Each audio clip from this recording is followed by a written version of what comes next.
Hello, আসসালামু আলাইকুম। আসলে আজকে যে বিষয়টা নিয়ে কথা বলবো সেটা হচ্ছে কল্পনার চাকমা। কল্পনার চাকমা বিষয়টা একটা স্ক্যাম ফ্রড।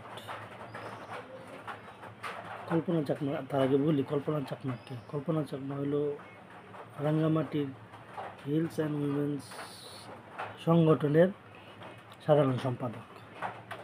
তো কল্পনা চাকমা স্ক্যামের এখানে বলছি কারণ রাঙ্গামাটির এই গোষ্ঠীগুলা, কিছু গোষ্ঠী আছে কুকিচিন, তারপরে যে কল্পনা চাকমাদের গোষ্ঠী, এরা চাই হলো বাংলাদেশ থেকে আলাদা হয়ে যেতে, জুম্মাল্যান্ড নামে একটা আলাদা দেশ গঠন করতে। তো তারা চায় পাহাড় থেকে সৈন্য হটাইতে, পাহাড় থেকে সৈন্য বিদায় করতে।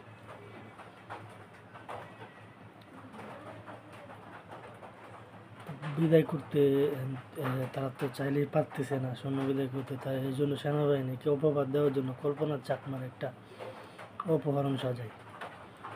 তা তাদের ভাষ্যমতো অপহরণটা হয় যে 1997 সালের দিকে। তো যেদিন অপহরণ হয় সেদিন নাকি সেনাবাহিনী তুলে নিয়ে যায় ঘর থেকে।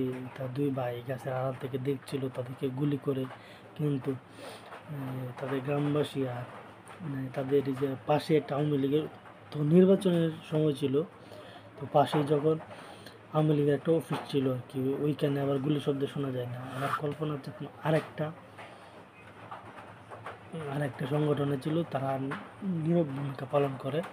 তার কোনো কল্পনা চাকমাকে নিয়ে কোনো কথা বলে না, কারণ তারা জানে ফ্রড, আর ফ্রড বিষয় নিয়ে তারা কোনো কথা বলে না, দেশ বিরোধী, সরকার বিরোধী। তো এই থেকে বোঝা যায় এটা ফ্রড। তারপর আবার কল্পনা চাকমা, তাদের দাবি কল্পনা চাকমাকে অপহরণ করে হত্যা করে ফেলা হয়েছে। তো কল্পনা চাকমা আসলে বর্তমানে আছে ইন্ডিয়ার ত্রিপুরায়। অরুণ বিশ্বাস চাকমার সাথে সংসার করতেছে। এই বিষয়টা আমি কীভাবে জানি? এই বিষয়টা আসলে কল্পনা চাকমা নিজে জানাইছে, তার মার কাছে 2টা চিঠি পাঠাইছে। 2টা চিঠি আবার উপস্থাপনা করেছে তার মা বাংলাদেশ কোর্টের মধ্যে। আবার এটা আবার নিউজও হয়েছিল, বা 11-12 সালের দিকে সম্ভবত এটা নিউজ, অনেক সব পেপারে হেডলাইন প্রথম পৃষ্ঠায় আসছিল কল্পনা চাকমার এই বিষয়টা। যে কল্পনা চাকমা জানাইছে যে তিনি অরুণ বিশ্বাস চাকমার সাথে ত্রিপুরায় আছে, তিনি দেশে আসতে পারবে না। আসলে চুক্তি চিঠিতে বলা হয়েছিল দেশে আসবে কিনা, তখন তিনি বলছে যে দেশে আসতে পারবে না, আসলে তাকে হত্যা করা হবে, তাই দেশে আসবে না, নয়তো দেশে আসতো। এটা আপনি যদি একটু ঘাটাঘাটি করেন তাহলে দেখতে পারবেন যে 11-12 সালের দিকে একটা পেপারে খুব হেডলাইন আকার আসছিল, সেটা প্রথম পৃষ্ঠায়। তো এই যে সেনাবাহিনীকে অপবাদ দিয়ে হটাইয়া তারা জুম্মাল্যান্ড দখল করতে চায়। আর বাংলাদেশে একজন শিল্পী আছে সায়ানে বুঝে না বুঝে এটা একটা গান করছে, গান করে আবার চাতায় দিছে। আসলে এই কেসটা 28 বছর পর বাংলাদেশ আদালত থেকে খারিজ হয়ে যায়। তারপরে সায়ানের